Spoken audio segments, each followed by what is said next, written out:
என்னங்கடா? ஆஹா.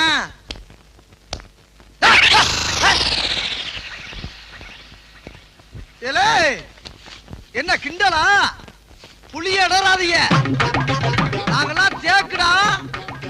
ஆரையும் பாப்போம்.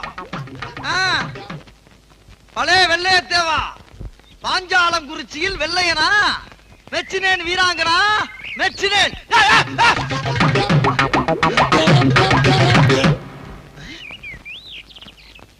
ஏண்டா உதாரா வாங்கடா, வட்டத்தை போட்டு நின்னுக்குருவான். ஏய் ஏண்டா, என்னங்கடா எங்களை எல்லாம் பார்த்தா ஊருக்குள்ள அவ்வளவு கேவலமா இருக்கா? வேணா வந்து பாருங்கடா. அத்தத்தோ நாயோட மல்லிகட்ட நம்மளால முடியாது.